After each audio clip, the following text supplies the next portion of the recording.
asked about how your wife has been on the biggest stages before and you seek her advice in these moments. What is she telling you about what it means to prepare to compete for a championship in this place? Well, what she's told me is to enjoy it. It's an opportunity of a lifetime, and really just leave everything out there. Believe in yourself because you prepared for it, and most of all, just enjoy it, everything that comes with it. It seemed like in the last couple of games without Giannis, something flipped in terms of your aggression. You were just attacking the basket in a different way. Is there something mentally that you're telling yourself when there is someone of Giannis's caliber missing, as you're trying to sort of psych yourself up to, as Khris said, by committee, fill this gap? Yeah, just to continue to be aggressive. No letdowns, because the way Giannis plays, there are no letdowns. He's continually going to the basket, being aggressive on both ends of the floor, and he brings so much to this team, and he does so much for us that I feel like having losing that would really be hard for us. So just continue to be aggressive from minute 0 to 48. Jim in the back. Hey, Jrue. Couple of quick ones. You'll see Torrey in a different uniform. How unique is that? I know it was a short time and he was hurt and there was some of that stuff, but what do you recall of those practice battles maybe, and do you expect to see him maybe across from you? And no, I'm happy. I'm happy for Torrey. I'm excited to see him. Again, even him, us having conversations during the year, wanting to get to this place, and he did it not with us. He did it with a different team, but happy for him. He's out there playing and fighting for the same thing we're fighting for, but would love to beat him.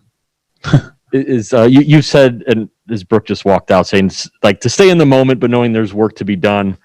You mentioned that after Atlanta. Have you done anything just in this last, 12 hours to sort of, I don't know, did you take a picture or something? Did you try to see something in town where you're like, okay, this is the finals, and let yourself have that before work?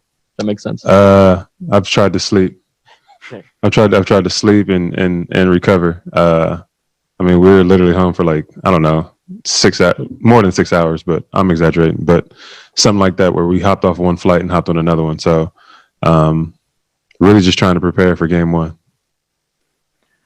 Mark in the front right. Jrue, two-part question for you. What did it mean to you that you were one of the finalists for Kareem's Social Justice Champion Award? And what does Kareem mean to you personally, knowing his efforts on that front as well as his history with the Bucks organization? Yeah, he's a legend in more than one category. Obviously, basketball-wise, me going to UCLA and me growing up a Laker fan, and then me playing for the Bucks. Like, it's actually really, really cool how connected we may be. But I think just what he's done for our community, what he's done for basketball, is huge, and that's something that I look up to and something that I try to follow suit. Dwayne. Yeah, Jrue, obviously you played for Coach Williams as well, and I just was curious if you can maybe recall those experiences. Coach was saying that, you had injuries during that time, but he said when you were ready, when you were available, you got the job done. What was it like playing for Coach? Great basketball mind. Especially when it comes to basketball. But off the court, he was a great person. He treated everybody kind of like a son. He was more of a father figure, and really cared for each one of his players. And I feel like that's what I cherish most about the time there. Yeah, I was hurt, but so many times when I was hurt, he could relay messages to me about him being hurt and sharing those moments. So he's been a great person for me in my growth and being a pretty good basketball player. Back left. Hey, Jrue, how did every team that you all have played thus far on this journey prepare you for the matchup ahead with Phoenix? Yeah, I think we've had a lot of different looks. Miami, a team that plays pretty fast and really relies on threes. They were huge in the first round, and then we had that 7-game series with Brooklyn, which was exhausting, but some of the best scorers in the league on one team, and really having to test your individual defense. And then we had Atlanta, where you have one great young star, and then you have guys who rebound and go to the rim. A couple other young guys who are going to be great, but really tried their best to go at us. So I think we had a lot of different looks where this team, the Suns, I feel like they're great in transition. They play super fast. DeAndre Ayton, Jay Crowder, they go to the rebound, they go to the boards. And then you got that individual Chris Paul and Devin Booker. So it's actually prepared us pretty well for this moment. Yeah, when you talk about it like that. Lastly, I know at the beginning of the season you were bringing your guitar on the road. What's the status with that? Do you bring it to the finals or? No, I did not. I'm locked in. I brought my Normatech. Fair enough. Thanks. Eric here. Hey, Joe. No. You talked about the individual defense. Obviously, that's going to be Book. That's going to be Khris. Just for you as a defender, are you thinking about different things with each of them? I know they have like similar kind of characteristics, being good in ISO, being able to hit the mid range. But like, is there different ways that you approach them?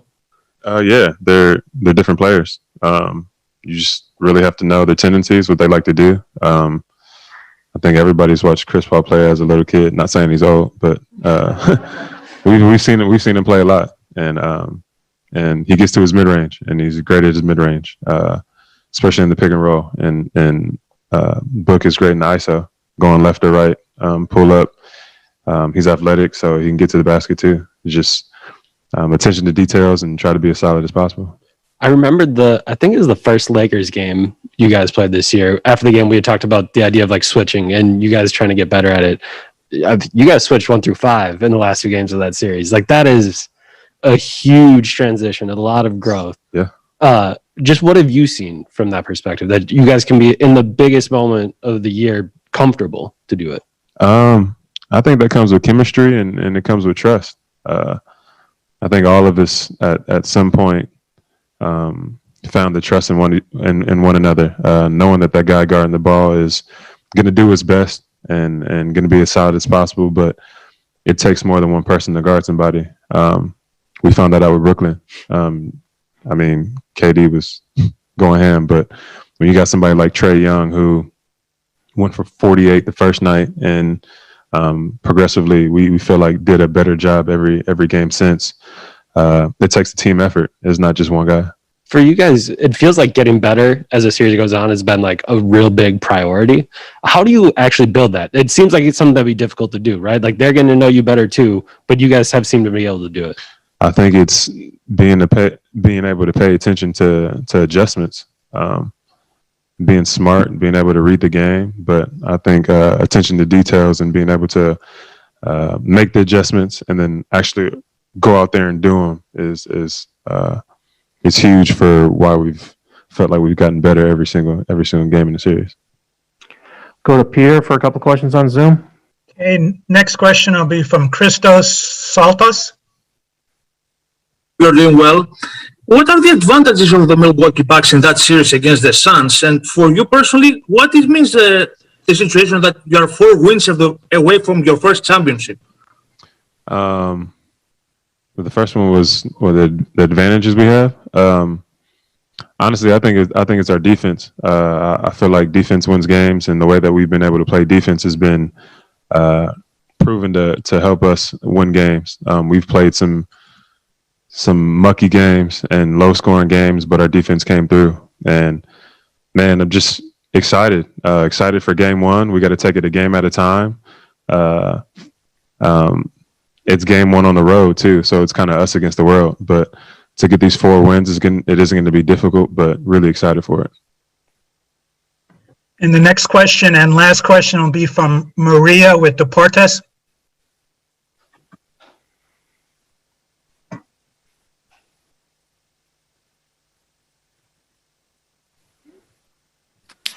Maria, you may be muted.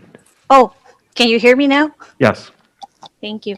Hi, Jrue. First of all, congrats for making it to the NBA Finals. Thank you. I was wondering, what do you think will be the keys for this team to stay mentally and emotionally motivated and resilient during these NBA Finals against the Suns? I think one of the keys is just looking back and reflecting on what we've been through this season, what we've been through in the playoffs, and then looking at our goal. Everybody on our team has had the same goal, and we're so close to reaching it. And I feel like that's enough for us to focus in and try to get these 4 games. Thank you, Jrue. Thank you. This concludes the session for today for Milwaukee. After the Eastern Conference Finals are over, you said you couldn't quite process it yet. Now that you're sitting up there talking to us on a finals media day, what does this moment feel like for you? It's great. Hopefully I have another better moment in the next couple of days or week or two. But, it's been a great run so far. It's been a grind, but I think we all love it. We all appreciate it. Jrue Holiday said after that same game that he knows that they are prepared to ride on your shoulders kind of until the wheels fall off. How do you take that responsibility, process that responsibility? I know you're not one to think about pressure. No, I'm going to ride them too. I mean, I think we're all, having each other's back out there. Jrue's been fantastic. Giannis has when he's been out there. Brooke, Bobby, Pat, I go down the line, PJ Tucker. We all use each other out there. We all need each other out there. Jim in the back. Hey, Khris. So you've come back from an injury? You've worked on your game. What is your career has kind of been defined right by this work behind the scenes. So what drove you to that? Was it winning this championship or respect or job security or what kind of wired you to be that way, to work this way? Just be the best version of myself I could be. The best player. I mean, I think. I put a lot of work in, but every NBA player has. We wouldn't be here. We would be professionals if we didn't. To be the best, you have to work like the best, and I think we all believe in that. So is this just how you're wired? So if you were working wherever else in some other line of work, this is how you would approach your? For sure. I mean, I'm not gonna try to waste my time by just half-assing it. I'm gonna give it my all.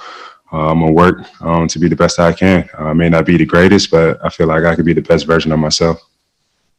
Over on the right. Hey, Khris, right here.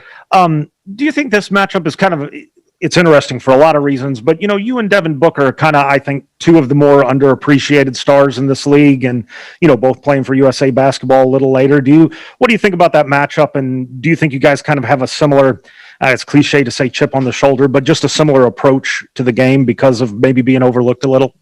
I guess you could say that. I mean, I really can't tell you or give you, I guess, what you want to hear. I think, Book is a fantastic player. He's a younger player than myself. So, he's worked on his game. He's missed the playoffs for, how many years he's been in the league, and he's here in the finals the first time in this playoffs, which I think is, pretty cool and tough to do. Tells the type of person he is, how hard he works, how much he believes in this organization too. So right here, Eric in the second row. Do you expect Giannis to play tomorrow night? I can tell you, man. I expect him to play the next game or come back the day he got injured. He still wasn't out there, so I couldn't tell you. For you, how do you try to support him through this? Like, we all know how he's wired, right? Like, he wanted to come back in that night, but how do you try to support him? Is it, hey, we're here for you, whatever, like, you need, or like, how do you try to do that? Just tell him, do what's best for himself and his family. Don't rush back and put yourself at a greater risk for a greater injury. But he's a guy, like, he puts so much time and effort into his body to be the best version of himself also. Yeah. For you guys this postseason, you've really leaned on switching a lot on defense. How do you think you guys have grown in that? I know against the Suns, you did it a lot in crunch time in the regular season, but just how do you think you guys have kind of grown in that in the postseason? It's been great. I think, the biggest guy that, had to adjust the most is Brooke. I mean, he's a guy that's 7 foot that sometimes has to switch on to point guards, shooting guards. They try to take advantage of him, but he does a great job of, using his size, his length to contest shots to keep guys in front of him. What do you think about Tuck and the way that he's kind of been able to help in that transition? He's a guy that has a lot of experience in that. His whole career, he's been a guy that's guarded 1 through 5. So to have him on our team, to give us the confidence to go ahead and throw those different lineups out there and rely on him in a lot of different situations, it's been great. Sean on the right. Yeah, Khris, can you explain what you've seen from your team without Giannis? Yeah, just, a team that's trying to play unselfish, trying to do it as a committee. when Giannis is out there, a lot of times we could just give him the ball and let him go to work and, let him orchestrate a lot of things out there. Without him, we have to do it by committee, moving the ball around, driving it a little bit more, playing just a little bit faster with a little bit of different flow. But I think guys have done a great job of adjusting with him not out there in two of the most important games of our season. Yeah, and also you, Devin Booker, and Chris Paul have made an art of the mid-range shot.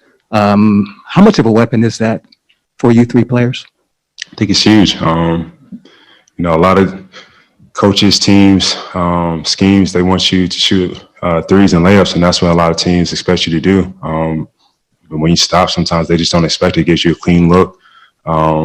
So if you work on it, it almost seems like a layup or a three-point shot for myself.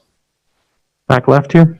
Hey, Khris, going back to this idea that you're in the finals, no player on this team has ever been to the finals before. So what's it like being able to experience this together? It's cool. It's like everything's a first for us. Like, this is my first media day for something like this. So we're all trying to stay locked in as much as we can, not think about the outside influences of, it being the NBA finals, just trying to take it one game at a time. Pat described you as calm, cool, and collected. How has that approach helped you throughout your career? Just stay the course. Not try to think about too much except for what I need to do on the basketball court. Not try to get rattled or not get rattled when things aren't going my way. Don't get too cocky when things are going my way. Just stay in the course and, just working for it. Dwayne in the front. Yeah, Khris, what's the biggest challenge or challenges in guarding Devin Booker? Just a guy that he get tough shots. A guy that can score from the three, the mid-range, and the paint. A guy that can get to the free throw line. He's a guy that really can score in every single way, which it's tough to guard because you don't know when he's going to stop and shoot, when he's going to keep going, when he's going to look to create for others. It's just a great balance he has. Go to Zoom on. Go ahead, Peter. Okay, the next question and the last question is from Steve with the AP. I was just wondering, I know the roster's changed quite a bit from last year, but for those of you who are back from last season, everything y'all went through in the bubble, from leading the protest for social justice to having your postseason end maybe a little earlier than you wanted, how did it kind of strengthen your bond and maybe toughen you for this postseason run, if at all? I think everything we've been through is just experience. You learn from it. All the postseason failures we've had so far, we've found a way to use that as motivation and just use it and, let it teach us how to be better, how to be better people, how to be better players. Thank you, Khris.